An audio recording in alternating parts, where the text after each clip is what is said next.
Barat Genre Radio 107,9 FM Keluarga Sehat Sejahtera. Selamat pagi keluarga Genre, kembali lagi bareng Dila dalam Dialog Keluarga Indonesia Tersenyum. Hari ini Senin tanggal 7 September 2020. Sebelumnya Dila pengen ngucapin selamat pagi dulu ya kepada keluarga Genre dan juga selamat bergabung untuk seluruh mitra radio afiliasi kita di berbagai kabupaten kota di Sumatera Barat nih. Yang pertama ada Painan Radio di Pesisir Selatan, selamat pagi. Ada Total FM juga di Kabupaten 50 Kota dengan pendengar setia total. Selamat pagi juga untuk Mitra Dharma di Dharma FM Damastraya. Selamat pagi juga untuk Arif FM di Payakumbuh. Lalu ada Taratak FM di Kabupaten 50 Kota dengan pendengar Taratak.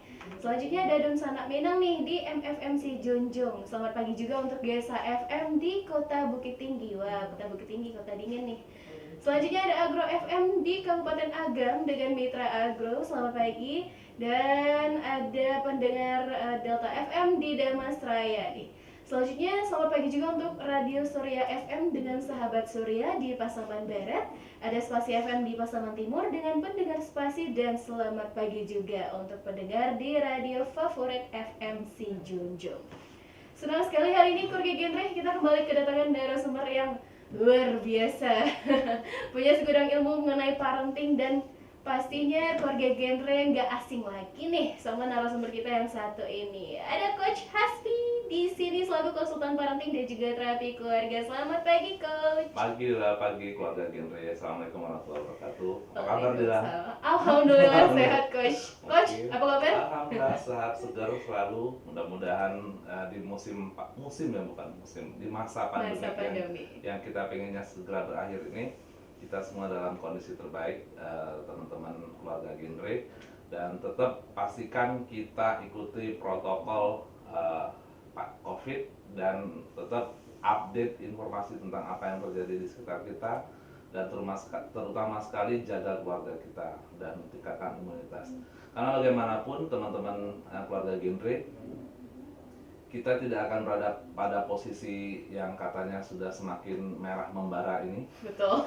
Seandainya kita semua patuh apa yang dianjurkan oleh Satgas COVID ini, dan tentu saja apapun sebenarnya mau di masa pandemik ataupun tidak, tetap saja kita harus membangun imunitas keluarga, dan lebih penting lagi imunitas dalam dirinya, tidak hanya secara fisik tapi imunitas selain fisik. Karena bagaimanapun keluarga Genre, virus itu tidak hanya virus dalam bentuk yang datang menyerang fisik, tapi ada juga virus yang menyerang dalam bentuk non fisik. Bahkan jangan-jangan Dila ya, orang tualah yang menjadi virusnya, sumber virusnya. Iya. Ya, kenapa anak kita tiba-tiba males atau tiba-tiba nggak punya tujuan yang jelas, atau anak kita kemudian bawaannya mau marah saja, atau bawaannya pokoknya uring-uringan misalnya kan. Jangan-jangan ada sesuatu yang kurang tepat yang kita lakukan. Jangan-jangan kita tidak memahami bahwasanya mereka memiliki konsep diri, dan itu ternyata belum tegak, belum fix, belum berdiri pada mereka, belum eksis dalam diri mereka.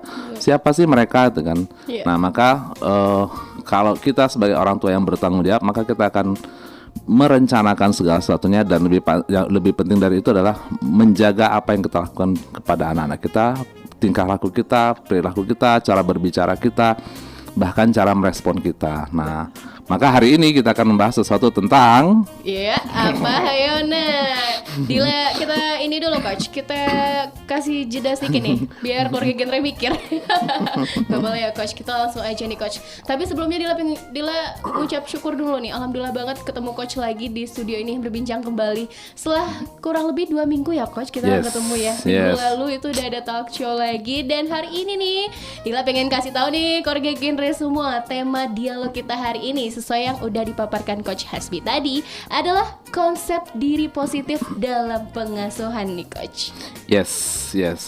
Keluarga Genre, kalau teman-teman mengikuti apa yang di-share di sosial media Radio Genre ataupun mungkin radio afiliasi, kita sudah share materi kita hari ini di YouTube. Nah, maka mudah-mudahan keluarga Genre yang menyimak program kita pagi hari ini sudah mengikuti garis besarnya apa materi yang akan kita share pagi hari ini. Betul. Tapi detailnya akan kita siarkan langsung, dan silakan tentunya berinteraksi lewat WhatsApp kita di 082285665525. Keluarga Genre bisa langsung drop questionnya ya di WhatsApp kita, atau lewat Facebook kita juga bisa nih Coach, di Genre keren. Radio 107,9 FM. Yes. Nah Coach, berbicara tentang konsep diri yang positif, karena sesuai dengan tema kita hari ini ya Coach, sebenarnya apa sih Coach yang dimaksud dengan konsep diri yang positif dalam pengasuhan ini Coach? Oke, baik Dila, keluarga Genre, konsep diri itu kalau boleh dikatakan bukan bahasa lainnya mungkin jati diri lah ya. Kita udah jati diri, punya atau tidak, itu kan. Jati diri sebagai anak manusia, jati diri sebagai warga negara, jati diri sebagai seorang pribadi, individu yang merdeka misalnya, punya nggak, itu kan. Atau malah kita tiba-tiba seperti baling-baling di atas bukit, itu kan, atau kayak air di atas daun keladi. Wah, ini istilah lama semua keluar ya. Baling-baling di atas bukit itu kan dia ngikut angin kemana gitu kan, karena dia nggak punya tempat berdiri yang kokoh, dia tidak punya konsep yang jelas itu kan. Maka dalam pengasuhan penting kita memiliki konsep diri, terutama pertama konsep diri orang tuanya dulu. Jadi orang tuanya harus sudah fix nih, saya adalah siapa gitu kan. Kalau kemudian orang tua masih mencari jati diri, siapa sih saya ini, gitu kan? Bahkan jangan-jangan, mohon maaf keluarga Genre, ada orang tua yang anaknya sudah mau masuk sekolah, tapi dia merasa dia adalah anak-anak juga. Dia belum merasa saya adalah orang tua, saya adalah seorang suami, atau saya adalah seorang istri. Tapi dia merasa saya adalah anak emak saya. Yang kebetulan saya punya anak juga, gitu kan. Tapi dia konsep diri belum duduk. Maka keluarga Genre, yang pertama konsep diri adalah konsep diri orang tuanya dulu. Setiap orang punya konsep diri, hanya saja kemudian ada konsep diri yang seperti tadi, seperti baling-baling di atas bukit, ngikuti angin aja. Dia mau kemana, mau sebagai apa, mau nggak jelas, gitu kan. Nah, konsep diri ini terkait dengan bagaimana dia melihat pribadinya, dirinya. Dia lihat dari sisi fisiknya, secara fisik. Ada orang yang nggak nyaman dengan fisiknya. Ada sesuatu yang menurut dia kurang, atau menurut dia nggak pas, atau menurut dia bikin malu, atau bikin nggak pede dan seterusnya. Ada bagian tubuhnya. Kemarin saya dengar misalnya di mana-mana di sosial media terutama, kita akan, atau di talk show tertentu yang berbicara tentang pribadi seseorang, dia akan cerita, saya nggak nyaman dengan bagian tubuh ini saya. Padahal keluarga Genre kita diciptakan dengan sangat sempurna dengan apapun kondisi kita. Bahkan mohon maaf buat keluarga Genre yang saat ini diberi anugerah berupa anak yang memiliki kelebihan beda dari yang lain, maka itu sebenarnya tetap sempurna. Nah, setidaknya sempurnakan sayang kita kepada mereka apapun kondisinya. Misalnya mohon maaf, misalnya kakinya cuma satu misalnya kan, atau tangannya separuh misalnya ya, tetap itu sempurna. Maka untuk memastikan itu sempurna adalah kasih sayang kita kepada anak kita yang sempurna. Bahkan ada teman-teman kita yang anaknya ya seperti tadi, ketika kita berkumpul dengan mereka, kita kemudian semakin sadar bahwasanya kesempurnaan itu tidak hanya dilihat dari fisik, tapi dilihat bagaimana kemudian kita memandang dia sebagai sosok karunia ciptaan Allah Subhanahu wa taala, Tuhan semesta alam ini. Maka konsep diri adalah bagaimana kita melihat fisik kita. Orang tua juga demikian, bagaimana dia melihat fisik dia, bagaimana dia melihat fisik pasangannya, istrinya, bagaimana kemudian dia melihat fisik anak-anaknya, bahwasanya itu sempurna. Nah, kemarin ketika bersama kader BKR, kita bicara tentang proses bagaimana kemudian keharmonisan rumah tangga bisa dipengaruhi oleh perubahan fisik. Ketika pasangannya mulai ada perubahan secara fisik, jangan-jangan kita ada perubahan juga dari cara kita menyayangi, cara kita melayani pasangan kita. Maka dimensi fisik harus jelas dulu ya. Kemudian ada juga dimensinya adalah personality, karakter seseorang. Nah, ada ini kasus misalnya bagaimana seorang ibu lebih sayang kepada anak yang lebih muda, karena anak yang lebih muda ini, yang lebih kecil, lebih rajin, punya karakter yang suka menolong. Padahal kita sebagai orang tua menyayangi anak itu adalah dengan cinta tanpa syarat. Betul. Ya, unconditional love. Iya. Ketika kita mensyaratkan mama sayang sama kamu, kalau kamu rajin, maka siap-siap kita akan menderita karena tidak semua anak itu rajin. Ketika kita pun tidak mengenal bagaimana mendekati mereka, maka cintai anak kita, sayangi anak kita tanpa syarat. Mama sayang kamu karena kamu tadi udah bantuin mama beli mie instan. Aduh, terlalu murah harga sayang mama ya. Iya, betul. Kalau kamu mama suruh beli mie instan kamu nggak mau, udah mama nggak sayang sama kamu. Ini ingat, keluarga genre, hal-hal ini seringkali tidak sadar orang tua melakukannya. Makasih nak, yuk mama sayang kali sama kamu. Begitu anaknya disuruh mandi nggak mau mandi, mama nggak suka sama kamu, nggak sayang sama. Waduh, gitu kan. Maka ini juga bisa mengganggu konsep diri anak nantinya.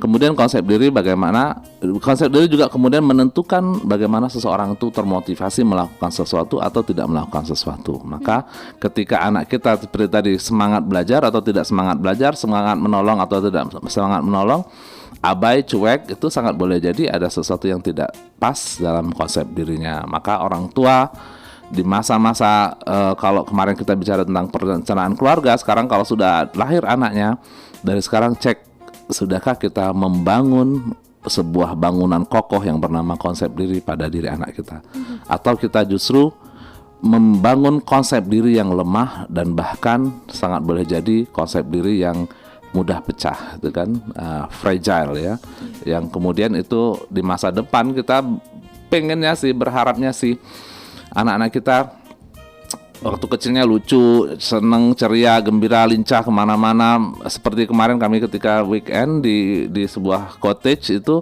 ada yang bawa anak-anaknya pede banget ya. Padahal kita baru ketemu, jadi tapi udah asik aja, enjoy dengan siapapun kemana-mana. Tapi kadang kita lihat agak over pede juga sih. Waktu kecilnya lucu, ceria, gembira, lincah, itu kan. Kita pengennya anak kita kemudian ketika remajanya manis, ramah, gesit, itu kan, bersahabat, itu kan, penolong, itu kan. Kita pengennya juga anak kita ketika dewasa dia menjadi pribadi yang anggun, santun, cekatan, sukses bahkan dalam karirnya, bahkan dalam karya-karyanya. Dan bahkan kemudian kita menginginkan anak-anak kita berkeluarga nanti bahagia melanjutkan keturunan dan meneruskan klan keluarga kita, itu kan. Iya, betul. Tapi kenyataannya seperti apa? Nah, silakan dilacak sekarang bagaimana kemudian kalau kita lihat angka ini, angka perceraian di Sumatera Barat ini cukup mengkhawatirkan misalnya kan.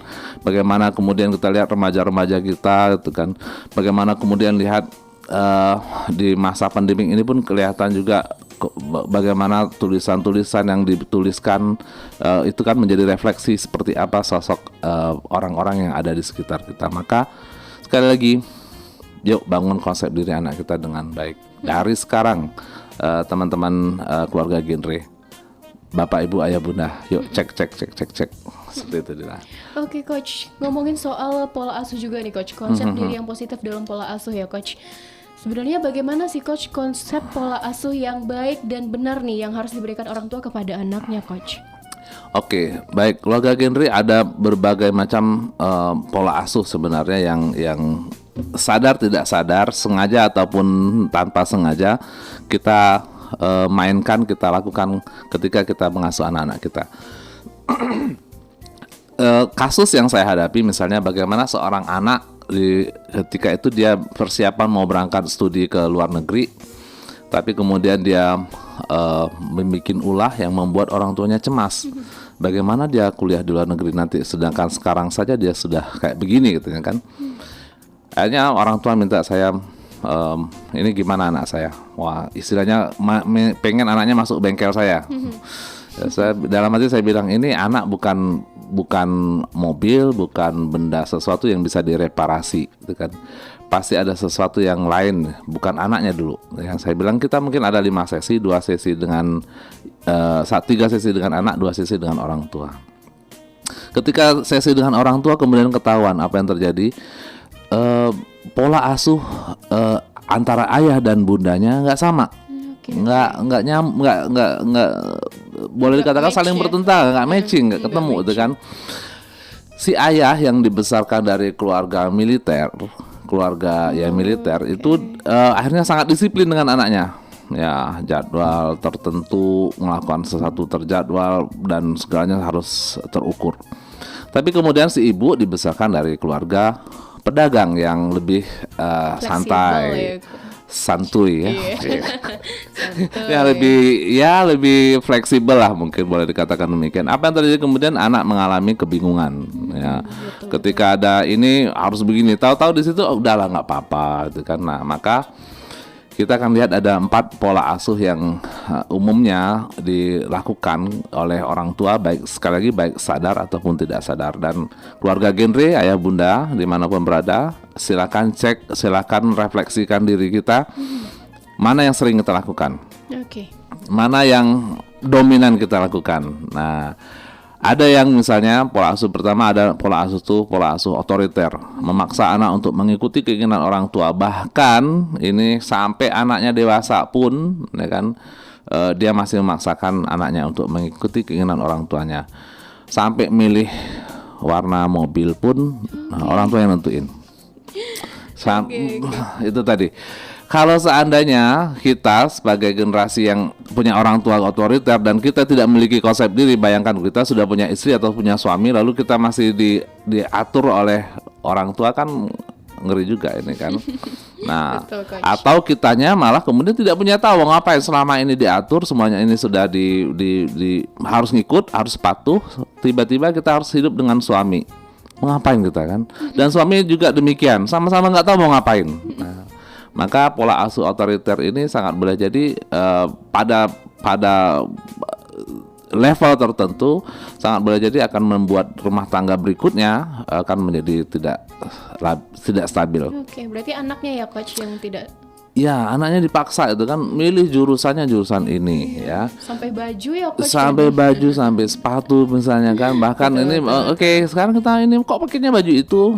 Oke, baju ini, pakai baju ini. Aku mau ini enggak. Ini lebih nyaman. Padahal yang pakai anaknya, tahu nyamannya orang tuanya. Ini lebih nyaman. Oke. Dan anaknya kemudian ketika menolak, kamu mulai melawan sama mama ya. Oke, siapa yang besarin kamu? Waduh, keluar lagi 9 bulan kamu dalam kandungan sih. Maka keluarga genre otoriter pada satu titik mungkin kita pakai ya, misalnya menyuruh anak sholat di awal-awal sampai kemudian kita bisa membuat mereka suka atau mencintai sholat atau paham apa makna sholat misalnya. Di awal-awal mungkin kita pakai pendekatan otoriter. Jadi otoriter tidak selamanya atau tidak otomatis nggak baik juga. Ada juga kondisi tertentu memang kita harus otoriter. Ketika anak memaksa misalnya pengen pergi ke suatu tempat yang kita tahu tidak nyaman atau tidak aman buat mereka, maka kita bisa mengeluarkan otoritas kita. Kunci mobilnya, kunci kager, gembok sini tuh dia misalnya ya. Misalnya dia mau kemana misalnya, mau masuk kawah misalnya kan. Mah, besok aku mau daki Merapi, aku mau masuk kawah, gitu kan.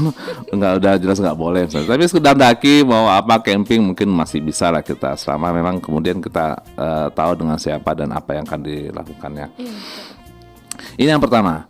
Pola asuh otoriter. Cek apakah kita sedemikian adanya, teman-teman, ayah bunda keluarga genre, kita orang tua otoriter atau bukan.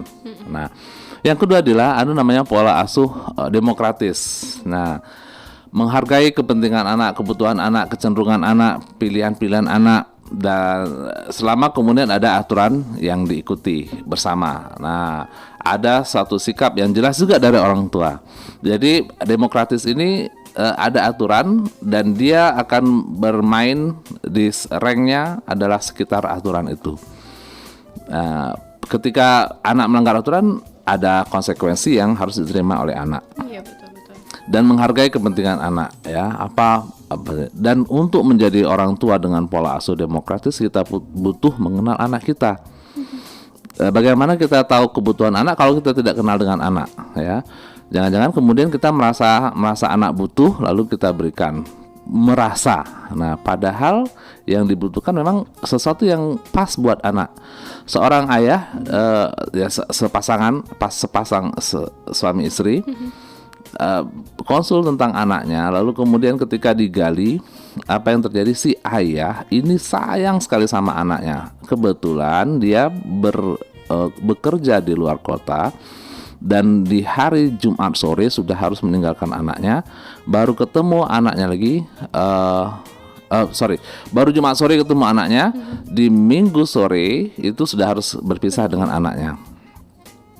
Jadi ketika Sabtu dan Minggu itu adalah momen dia membuktikan bahwasanya dia sayang sama anaknya. Apa yang terjadi kemudian, dia ajak anaknya ke tempat yang anaknya sebenarnya nggak pengen, tapi menurut dia ini tempat yang disukai anak-anak. Oke. Dia belikan sesuatu yang menurut dia ini disukai anaknya, tapi anaknya nggak pengen itu, kan? Nggak butuh itu. Nah, yang terjadi kemudian apa? Anaknya dimanja berlebihan dan bahkan kemudian over. Ketika dia tidak dimandiin sampai SMP nggak mandi, kalau nggak disuapin nggak makan, kalau sepatunya nggak dipasangin nggak pakai sepatu, itu kan gila nggak? Ini ya, gila parahnya ya, sebegitu parahnya ini di real, kasus real. Jadi kenapa aturannya nggak jelas apa-apa, akhirnya kemudian si anak ya kasihan juga sih. Ketika seiring waktu dia harus berubah, dia belum siap berubah dan boleh jadi dia nggak siap berubah, itu kan. Orang tua merasa ini kepentingan anak, ini kebutuhan anak. Nah, padahal dia belum mengenal anaknya. Ini yang kedua, pola asuh demokratis. Syaratnya adalah kita mengenal anak dan paham apa yang dibutuhkan oleh anak, dan kita menyiapkan aturan untuk diikuti bersama, dipatuhi bersama. Jangan sampai kemudian misalnya ada aturan cuci piring cuci piring sendiri. Wah, tahu-tahu si ayahnya nggak nyuci piring. Nah, saya sebelum berangkat sini udah nyuci piring dulu ya, lapor. Nyuci piring sendiri. Suatu ketika saya nggak nyuci piring, langsung keluar mereka. Daddy nih ngomong aja nggak cuci piring tuh. Akhirnya oke. Ngikutin dan menikmati juga, gitu kan. Iya, Nah sekarang saya ngasih contoh, kalau cuci piring jangan piring kita aja yang kita cuci, misalnya ada bekas goreng apa, kita bantu nyuci, lebihkan, itu kan. Betul. Kadang gelas tamu siapa yang nyuci, ayo. Nah ini ke anak-anak dikabarkan juga, gelas kita cuci, gelas tamu ya sama-sama kita cuci, itu kan. Demokratis yang kedua. Yang ketiga namanya pola asuh permisif. Ini nggak jelas ya, pola asuh yang tidak ada batasannya jelas, aturannya nggak ada, kadang-kadang boleh, kadang-kadang tiba-tiba moodnya berubah lagi, itu kan, nggak ada batasnya, nggak ada aturan yang jelas. Nah ini pola asuh yang sangat boleh jadi, ini pola asuh yang terjadi dengan yang dilakukan oleh kakek nenek kita. Oh, oke. Sangat boleh jadi ini kan. Ketika dia minta ke mama papanya nggak dapat, begitu sama kakeknya, udahlah kasih aja lah. Namanya juga anak-anak, itu kan. Namun saya anak kete. Benar sih, Dok, benar itu sih. Dan kalau bahasa Inggrisnya ini, it's only a child, it's only $1 ya. Ini cuma anak-anak cuma $1. Misalnya anak minta beliin apa gitu kan, anak-anak biasa udah cuma 10.000 aja kasih. Kasih aja. Menarik. Nah ini mungkin pada kondisi tertentu bisa tanpa sadar kita lakukan. Mungkin ya, misalnya sedang lagi ada tamu, misal ya. Tapi jangan dibiasakan. Misalnya ada biasakan ya. Karena nanti si anak akan menemukan pola. Nah, dia tahu pola kapan orang tuanya sangat permisif, kan. Nah, maka teman-teman keluarga genre akan mungkin ada yang mengalami anaknya bikin ulah lah ya. Saya mencoba mencari kata positif. Harus positif kata-katanya ya.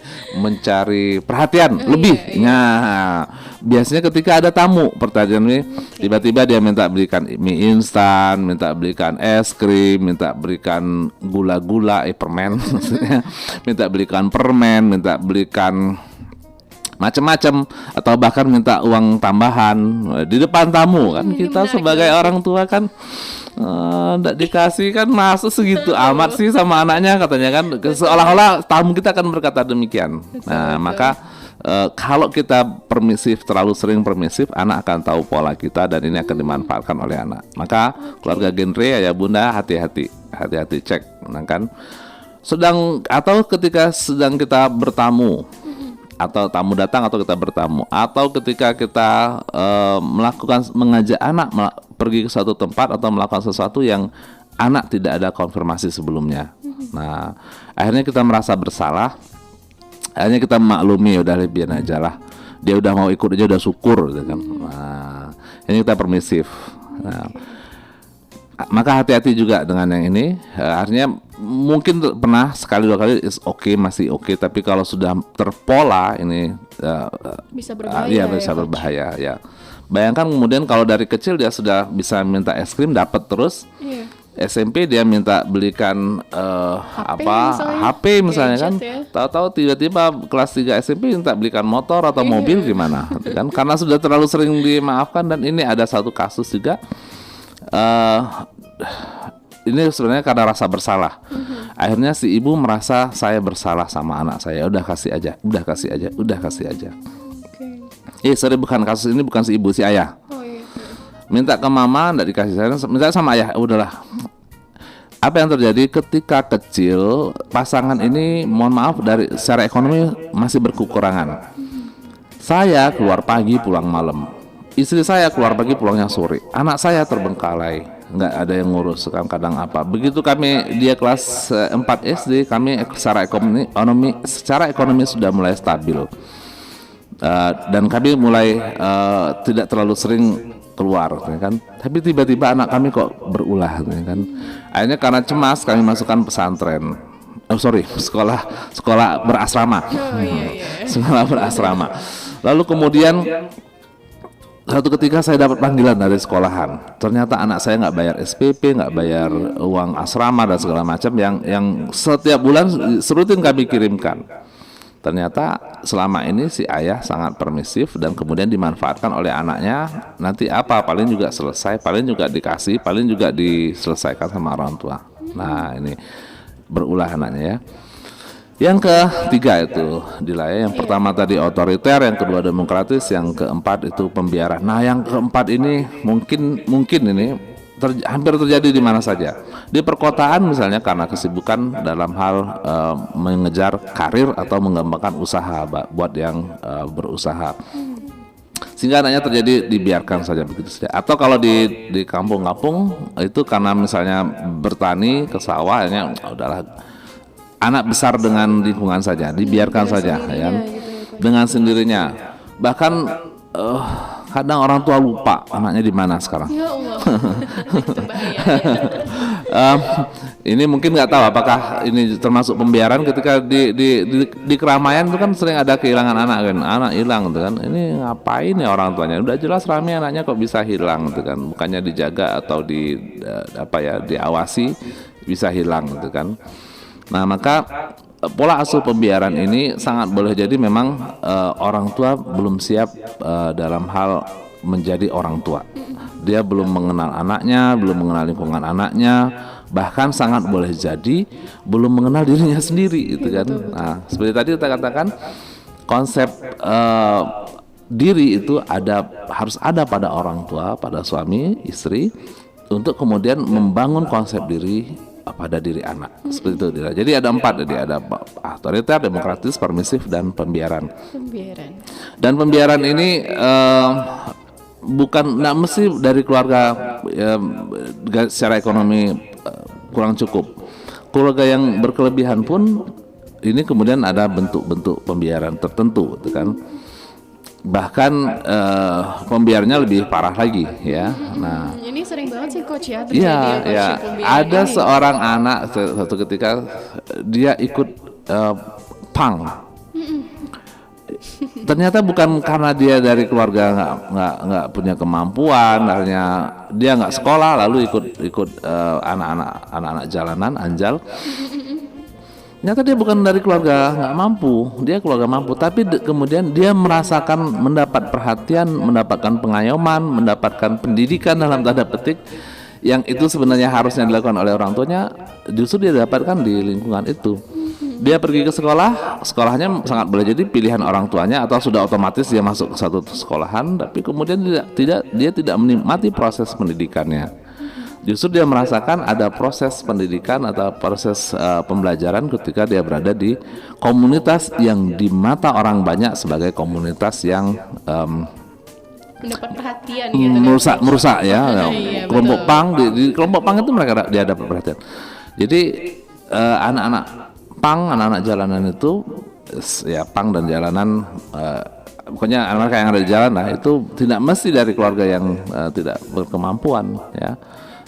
Karena ada juga seperti itu. Maka pola asuh pembiaran memang sesuatu yang sangat boleh jadi di sekitar kita banyak. Betul, Boleh betul, jadi ya. betul. Mohon maaf, kasus-kasusnya pun menjadi macam-macam itu kan, bahkan kemudian ada yang dihamili oleh keluarganya sendiri itu kan.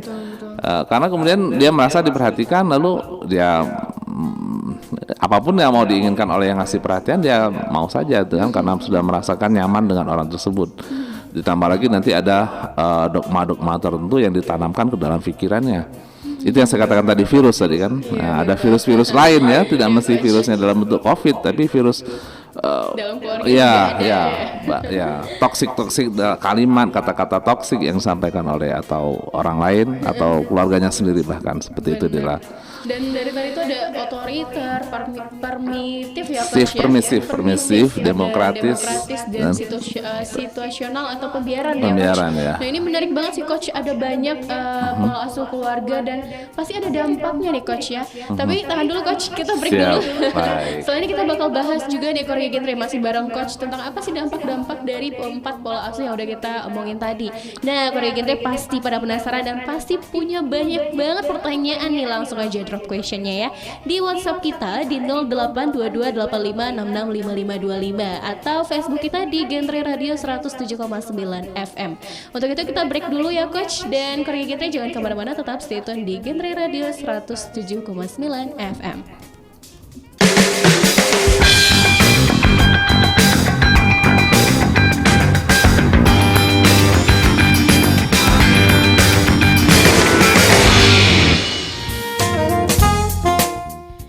Genre Radio 107,9 FM yang muda yang berencana. Masih bersama Dila Kurgi Genre di Dialog Keluarga Indonesia Tersenyum hari ini ya. Dan buat Keluarga Genre ataupun radio afiliasi dimanapun Anda berada yang punya pertanyaan seputar tema kita hari ini, boleh banget drop questionnya di 082285665525. Hal yang kita bicarakan saat ini adalah konsep diri positif untuk pengasuhan. Nah, masih bersama dengan Coach Hasbi di sini, masih dengan kita, Coach. Yes, masih di studio. Dan masih membahas tentang tema kita ya, Coach. Yes, konsep diri positif dalam pengasuhan. Iya. Keluarga Genre yang berbahagia, mudah-mudahan tadi kita sudah belajar atau sama-sama mengenal 4 pola asuh yang sering kita temui di keseharian kita. Nah, silakan jawab sendiri, tanya diri sendiri, lalu jawab sendiri. Saya jatuhnya di mana sih itu Iya, kan? betul.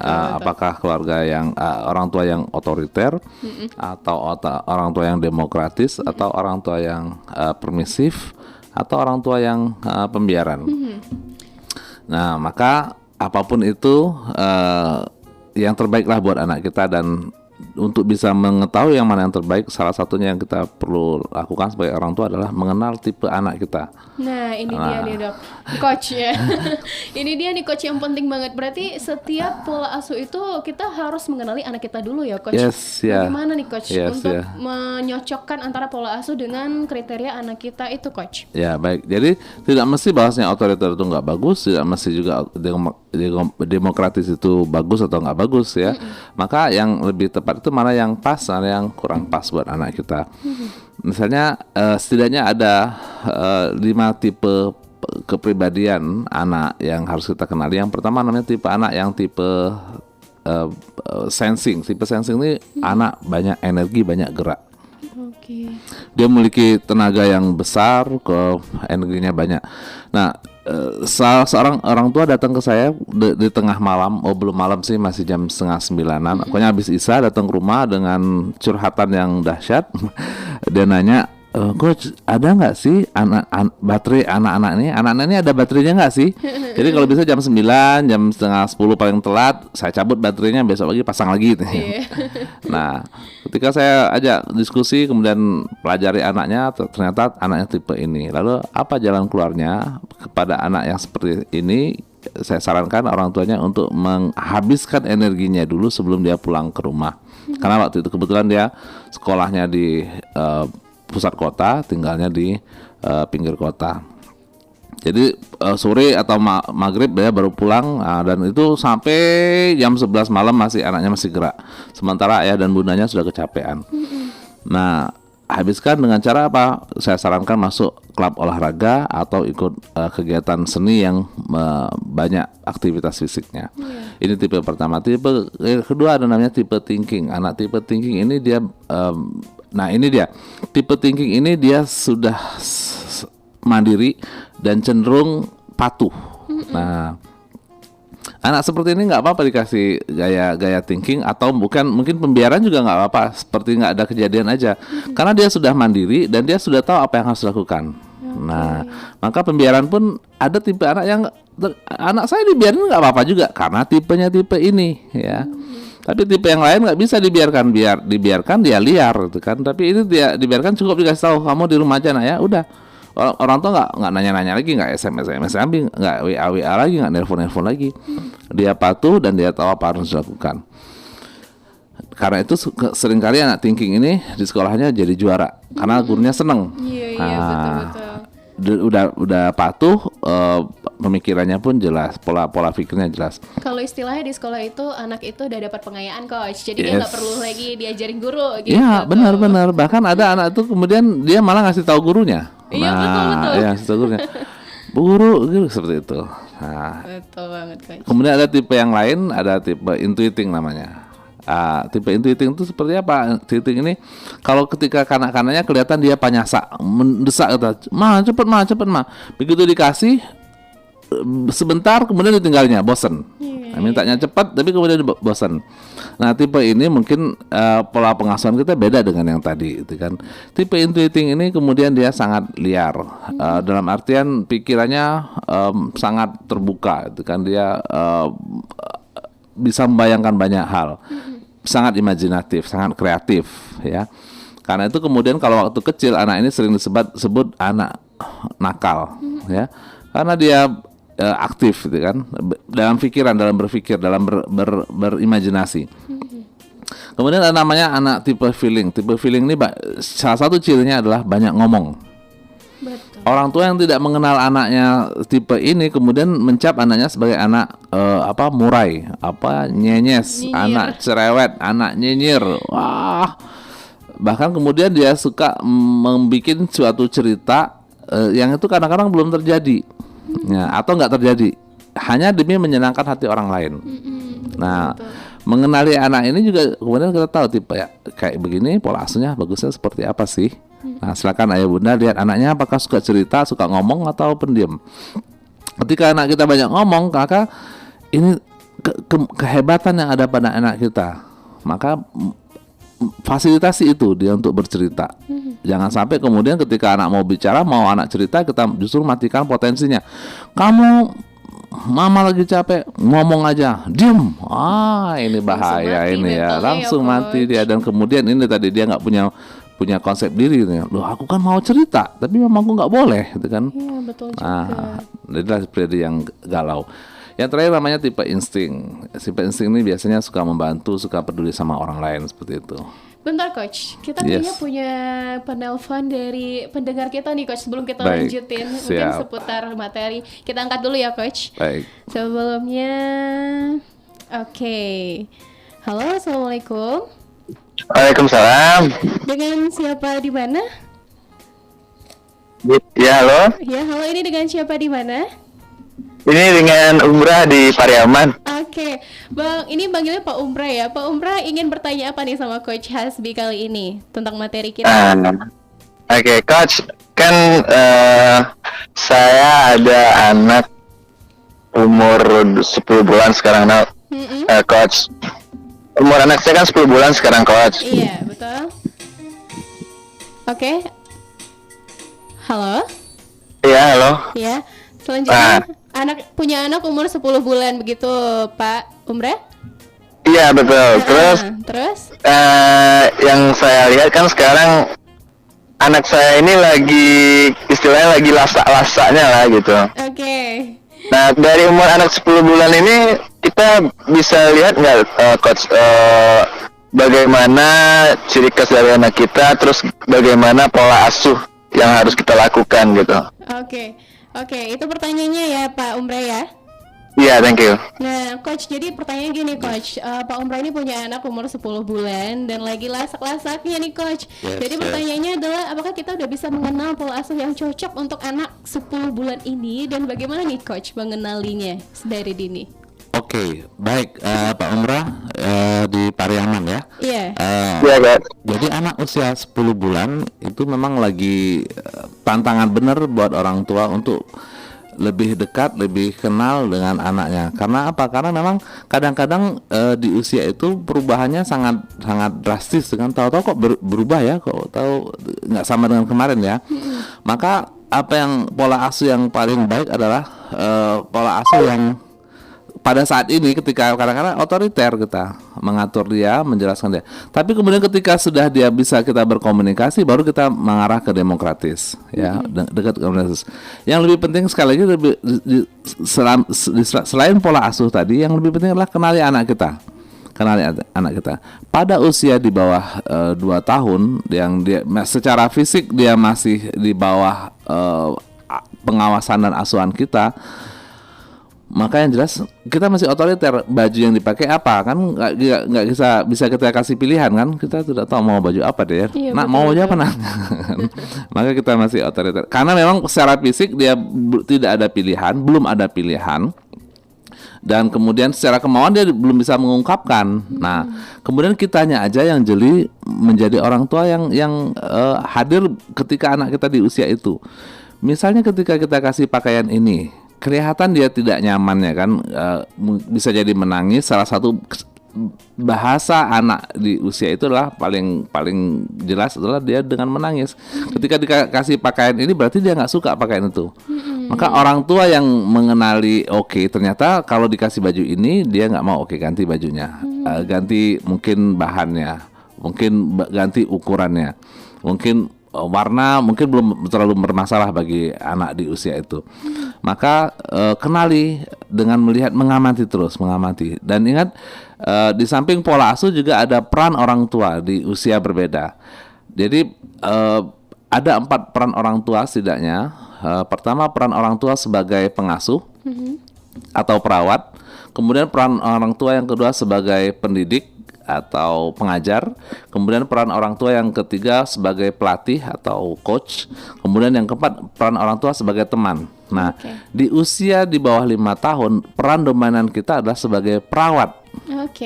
Nah, perawat di rumah sakit untuk pasien tertentu dia harus otoriter. Nggak bisa, Pak, dia pasien harus makan obat 3 kali sehari, nggak bisa perawatnya mau 3 atau mau 2, Pak. Nggak bisa. Maka perawat untuk pasien tertentu dia harus benar-benar strict ya, benar-benar ikuti aturan. Nah, demikian kita sebagai orang tua di usia tertentu kita memang harus strict ya. Misalnya anak hari dingin banget misalnya kan, dan itu bisa berpotensi membawa mengganggu kesehatan anak. Maka kita tidak bisa nanya mau pakai baju atau enggak, nak, nggak bisa. Maka kita harus otoriter di sana. Nggak bisa, harus pakai baju, kan? Harus pakai pakaian ya, atau berada dalam rumah. Lagi hujan badai, ada batu esnya misalnya kan, kalau sempat nanti ya. Ditanya dulu, Ma, aku mau mandi hujan. Udah, nggak apa-apa, saya kan demokratis, anak saya pengen mandi hujan, udah kasih. Nggak bisa ya. Nah, di usia 10 bulan tadi seperti Pak Umrah, maka kenali dengan mengenal suara tangisannya. Oh, dia nggak suka makanan ini, berarti oke. Dan yang lebih penting lagi memang kemudian, bahkan ini sudah banyak yang menganjurkan kita ngomong dengan anak. Walaupun sebenarnya dia nggak ada pilihan tadi kan. Ayo nak, kita pakai baju ini ya. Sekarang hari panas, bajunya yang tipis ya nak ya. Walaupun dia mungkin tidak akan menjawab atau tidak akan komplain atau tidak akan menelpon kita atau balas dengan WA. Iya. Dia akan terima aja kan. Tapi setidaknya kita sudah tunjukkan bahwasanya kita mengarah ke demokratis. Setidaknya kita memberitahu apa yang terjadi. Yang penting komunikasi dan bahkan itu kan kita sering dengar bahwasanya ketika dalam rahim pun anak-anak yang di usia sangat muda sudah hafal Al-Quran, itu sejak dalam rahim dia sudah mendengar ibunya membacakan ayat Al-Quran. Ada anak-anak yang biasa diajak bercerita, ketika sudah besar, sepertinya dia nyaman kalau dengar cerita, karena ternyata dari dalam rahim dia sudah sering mendengar cerita. Maka buat Pak Umrah, mudah-mudahan dengan nyonyanya juga mendengarkan program ini, maka perhatikan perubahan-perubahan yang ada pada anak. Sangat boleh jadi pun mungkin dia tidak menolak dengan tangisan atau apa, tapi kemudian coba lihat bagian tubuhnya menolak atau tidak. Karena kemudian ada bahasa lain yang untuk merespon apa yang kita lakukan kepada anak, misalnya dari kulitnya memerahkah, atau kemudian timbul bintik-bintik tertentu kah. Ini juga bahasa yang kemudian ada ketidaknyamanan dengan yang apa kita lakukan. Mandiin pagi-pagi ternyata nggak cocok buat dia, belum cocok buat dia. Atau kemudian siang-siang memang dia kayaknya bukan tipe orang yang tidur siang misalnya ya. Maka nggak mesti kemudian dipaksa lalu dia itu kan ini sekali lagi seni pengasuhan itu memang benar-benar sebuah seni. Betul. Dan kemudian seni itu kan punya cara-cara berbeda. Untuk seni ini caranya berbeda. Untuk karya seperti ini caranya berbeda.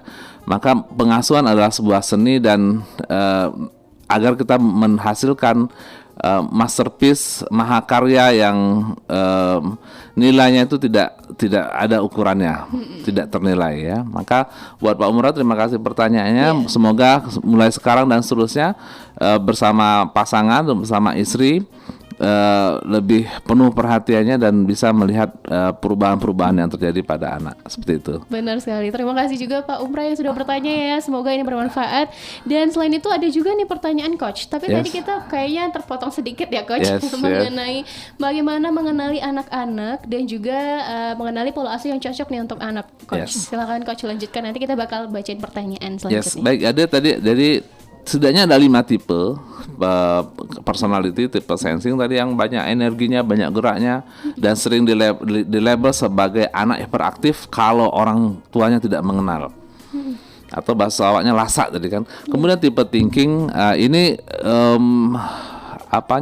kalau orang tuanya tidak mengenal, kadang-kadang bahkan jatuh di seringkali dilabel anak autis juga, karena dia bisa mandiri dengan dirinya, dia nggak perlu bergaul. Nah, nggak mesti anak yang tidak bergaul itu autis ya. Maka kemudian ada tipe intuiting ini banyak idenya, banyak pikirannya, banyak imajinasinya, lalu dia banyak gaya, sering disebut anak nakal. Ya, sering dilabel anak nakal. Ini satu kasus dari luar daerah datang ke saya dengan nangis-nangis, anak saya nakal.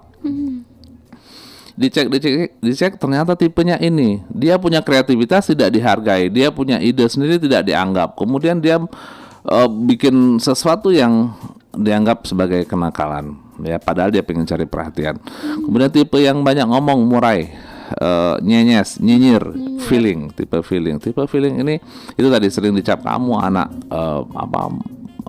nyinyir sekali, ribut, diam gitu kan. Nah, kasihan dia, potensinya kemudian hilang. Yang terakhir ada tipe namanya tipe insting ini tipe yang dia dimana perhatian ke orang lain dan jadi juru damai.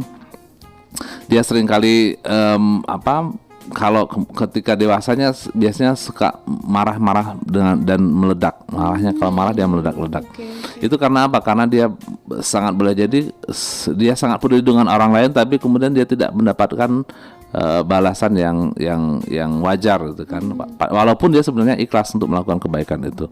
Nah, kenali ini lalu kita tahu tipe dengan anak-anak kita, pendekatan kita seperti apa sih. Nah, lalu komunikasi kita yang pas apa sih gitu kan. Buat anak sensing mungkin komunikasi kita ajak dia untuk merasakan. Coba kamu rasa nak, coba kamu sentuh ini, coba kamu dengar ini, coba kamu lihat ini. Sesuatu yang melibatkan panca inderanya. Nah, kemudian untuk tipe thinking, coba pertanyaannya coba kamu pikirkan. Nah, bagaimana menurut kamu, minta pendapat dia ya. Artinya pikiran dia seperti apa, strateginya seperti apa, susunan yang bagus kayak mana nak. Nah, ini tipe thinking bisa mengatur itu kan. Seorang teman di luar provinsi ketika saya ngasih materi di sana, pantes ya anak saya itu ngatur-ngatur saya. Si kakak di mana posisi ibunya duduk, di mana ayahnya duduk, di mana kakek duduk. Kakak di sini aja. Ini ngatur-ngatur aja kerjanya. Ada tipe intuiting ini seorang yang kasus tadi di luar daerah datang dengan nangis-nangis, ternyata anaknya itu banyak idenya, dan seterusnya. Maka keluarga genre sudah kenal belum sama anaknya? Betul, ini banget nih Sudah tahu kuncinya. belum sama anaknya tipe apa ya, kan? Sehingga kemudian jangan sampai salah dalam pendekatan kita dalam mengasuh dia, seperti itu Indira. Oke coach, menarik banget nih coach. Ada pertanyaan datang dari pendengar kita nih coach di radio afiliasi dari Dharma FM Damas Raya. Ada Kak Vio di sana. Pertanyaannya ini nih coach. Assalamualaikum coach. Waalaikumsalam Waalaikumsalam warahmatullahi wabarakatuh. Alhamdulillah bisa relay sembari parenting nih coach. Wah luar biasa ya. Jadi pertanyaannya, saya punya anak 3 orang nih coach. Masing-masing kelas 1, 3, dan 6 SD. Oke. Nah, gimana nih coach cara memberikan reward dan punishment yang tepat untuk anak-anak ini? Nah, gimana tuh coach? Wow, keren. Terima kasih Pak Ibu Vio, Vio di Damas Jalan Raya. Damas Raya. 3 orang anak, yang pertama yang harus diingat, sangat boleh jadi besar kemungkinannya ketiga-tiganya tidak sama. Besar kemungkinan ya. Walaupun sangat boleh jadi juga sama, ada kemiripan, bukan tidak sama ya, tapi kemiripan. Maka yang pertama kenali dulu tipe anak kita. Lalu kemudian yang kedua, buat aturan dulu sebelum punishment atau reward. Bikin peraturan dulu, aturan di rumah, misalnya sepatu taruh di rak sepatu, atau misalnya kamar diberesin, atau apa peraturannya. Kayak kami misalnya piring cuci sendiri, gitu kan, atau ada tugas-tugas tertentu yang beresin rumah, nyapu rumah si kakak, yang beresin kebun halaman si abang, yang ini ada peraturannya, ada tugas-tugasnya, ada peraturan, ada tugas. Lalu kemudian dari sanalah baru ditarik reward dan punishmentnya. Kalau mau kita sebut reward atau punishment, tapi kadang tidak perlu disebut reward ataupun punishment ya, tapi cukup sebuah apresiasi. Ya, yang sering kita lupa memang sebagai orang tua adalah mengapresiasi. Sudah ada aturan, sudah ada tugas-tugas. Lalu ketika anak melaksanakan tugasnya, mengikuti peraturan, tidak ada pengakuan dari orang tua sebagai apresiasi atas apa yang dilakukan oleh anak. Anak sudah patuh aturan, kita pura-pura nggak tahu, nggak kejadian. Kenapa? Karena menurut kita sebagai orang tua sudah sewajarnya anak begitu. Memang harus anak begitu. Nah, tapi ketika anak tidak melakukan tugasnya, ketika anak tidak mengikuti aturan, baru orang tuanya, ini mama sudah ikut kelasnya itu, keluarga Indonesia tersenyum, katanya harus ada aturan. Mama sudah aturan, kamu nggak ikut, ini kamu kena marah, gitu kan? Kamu melanggar aturan, ayo sini, dikasihlah hukuman. Padahal kemarin dalam seminggu itu 7 hari, cuma 1 hari dia nggak beresin rumah, yang orang tuanya hadir pada 1 hari ini aja. Iya, betul banget. 6 hari dia nyapu rumah, beresin ini, orang tuanya pura-pura nggak ada kejadian. Betul. Nah, maka buat Bu Vio, ini dulu sebelum punishment, reward dan punishment, ada aturan, ada tugas. Sebelum kalaupun mau ada reward dan punishment, cek dulu apakah kita hadir ketika dia menjalankan tugas dan mengikuti aturan atau tidak. Kalau tidak, ya dinego lah sedikit ya. Dinego ya. Coba kan, kalaupun ngasih hukuman nggak dikasih apa. Nah, kamu tadi ini aturannya kan si piring sendiri, kamu nggak nyuci piring. Bagusnya gimana nak? Nah, dan ingat ketika memarahin anak. Ini saya share di YouTube juga, memarahin anak itu boleh nggak? Ya boleh, gitu kan? Karena memang ada di dalam agama Islam bahkan memang dipukul, Iya, betul. dipukul tuh ada memang, walaupun memang kemudian pukulnya itu di bagian mana ada diajarkan juga. Artinya boleh marahin anak, tapi jelas kenapa dimarahin anak. Tapi juga jelas yang dimarahin itu apa ya? Nah, kalau bahasa kampungnya itu, I hate what you did, but I love you. Ya. Iya, itu berarti Mama marah dengan apa yang kamu lakukan ini, nak. Tapi mama tetap sayang sama kamu. Ya, yang terjadi sekarang banyak orang tua lupa bahwasanya antara perilaku anak dengan anak itu disamakan. Anak sama dengan apa yang dilakukan. Padahal anak tidak sama, apa yang dilakukan anak tidak sama dengan anak. Oke. Yes, ini yang dilakukan anak, tapi bukan itu anak. ya. Anak adalah orang, tapi yang dilakukan itu perilakunya. Karena si anak tadi banyak perilakunya. Dalam 24 jam banyak yang lakukannya. Nah, pada satu titik kemudian dia melakukan sesuatu yang tidak kita suka. Kenapa kemudian kita samakan? Dasar kamu tukang pecahin gelas, ya. Jadi anak sama dengan tukang pecah gelas sama dengan anak. Dan dia dalam seumur hidup dia mungkin kalaupun dia megang gelas 1000 kali mungkin pecah atau jatuh atau rusak sama dia paling 2 atau 3 kali.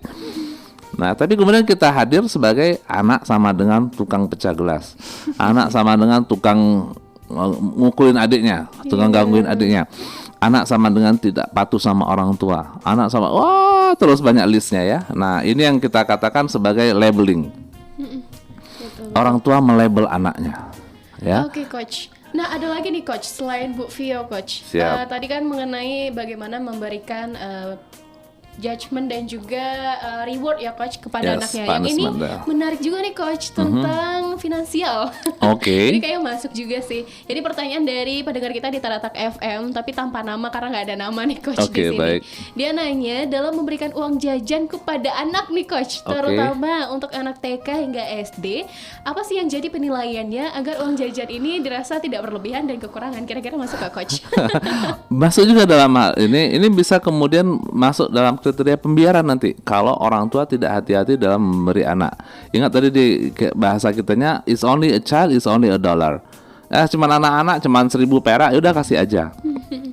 Maka harus ada standarnya. Pertama pastikan apa yang dia uang itu pemakaiannya buat apa. Memang kita kasih buat dia, bukan berarti terserah buat dia. Maka kita kasih batasan. Nah, ini belanjanya buat makanan ini. Kalau saya ngomongnya kamu boleh jajannya buah-buahan aja nak ya. Nah, jajannya buah-buahan karena selain buah-buahan kayaknya itu pun buah-buahan pun sekarang kalau kita lihat-lihat itu kadang ngeri-ngeri juga itu kan nggak semuanya juga yang 100% aman ya. Betul. Maka yang paling aman kalau kasih jajan anak-anak buah-buahan. Maka apa dasarnya? Pastikan yang pertama sekali buat ibu di Tarata FM kita dekat dengan anak. Nah, jangan sampai kemudian pemberian uang jajan itu adalah kita merasa itulah tanda sayang sama anak. Jadi ada orang tua anaknya pun nggak masalah nggak dikasih uang jajan. Nah, karena dia sudah merasakan sayangnya orang tua. Maka ketika dia tidak butuh uang jajan mama, maka ada jajanan di rumah dia nikmati. Tapi buat orang tua yang merasa sayang ini ibu gitu kan, agejolah gitu kan, maka pastikan dia pemanfaatan uang itu jelas. Bisa jadi kemudian kalau kita ngerasa kasihan anak saya nggak punya uang jajan, saya merasa bukan menjadi orang tua kalau nggak ngasih uang jajan, maka kasih juga uang jajan. Maka kasih tahu pilihannya, kamu boleh tabung atau kamu boleh belanjakan nak. Kalau belanjakan ini beli nak ya. Nah, jadi seperti itu. Jadi ukurannya berapa tergantung masing-masing kita nanti. Kalau anak kita mampu nggak apa-apa dikasih satu uang jajannya anak TK 1 juta kan. Betul. Tapi dimasukin rekening semua kan. Rekeningnya ya rekening dia. Kamu ini uang jajan kamu 1 juta kita masukin ya ke 999 ribunya ke akun dia, 1.000 peraknya masuk kasih ke tangan dia. Ini jajannya berapa? 1 juta. 1 juta. Anak TK kok nggak apa-apa. Tapi yang 999 ribunya masuk rekening. Yang masa depan dia jajan dia dulu nih itu kan. Ini uang jajan kamu dari kecil udah mama tabungin udah sekian M. Waduh. Keren ya. Kalau udah kekumpul setahun berapa? Misalnya kan ini pendengar kita kan dari berbagai kalangan kan. Atau kalau memang uang jajan kita kecil ya pastikan seperti tadi penggunaannya buat apa seperti itu. Oke Coach, luar biasa sekali Coach. Sebenarnya banyak banget pertanyaan yang masih tergantung nih Coach di otak kita nih. Tapi kayaknya waktu membatasi kita nih Coach. Terakhir Coach, closing statementnya mengenai tema kita hari ini Coach. Silahkan Coach. Baik, keluarga genre, anak kita adalah masa depan kita, yes. Tapi kemudian untuk mencapai masa depan itu ada prosesnya. Nah, di proses inilah kemudian kita butuh pembelajaran, kita butuh memperbaiki diri, dan lebih penting lagi adalah kita menjaga keharmonisan dengan pasangan kita. Yes, kita butuh menjaga fisiknya, tapi di luar fisiknya ada yang lebih penting lagi, yaitu apa yang ada dalam pikiran dan apa yang ada dalam batinnya. Itu juga butuh kita perhatikan, itu juga butuh kita beri kasih sayang. Maka jadilah orang tua yang memberikan kasih sayang yang pas dan lengkap buat anak-anaknya. Terima kasih keluarga Genre, sampai ketemu di lain waktu. Oke, terima kasih sekali Coach, dan luar biasa sekali materi hari ini keluarga Genre maupun radio afiliasi kita yang mendengarkan kita. Terima kasih juga untuk keluarga Genre yang sudah memberikan pertanyaan seputar tema kita hari ini. Semoga tadi jawaban yang diberikan Coach Hasbi dapat bermanfaat untuk kita semua. Setelah ini masih bersama Dila keluarga Genre di program kecintaan Anda, so jangan kemana-mana, tetap stay tune di Genre Radio 107,9 FM.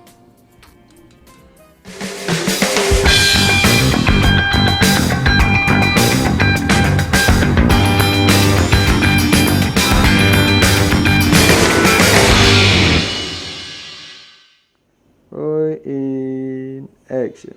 Salam BKKBN, berencana itu keren.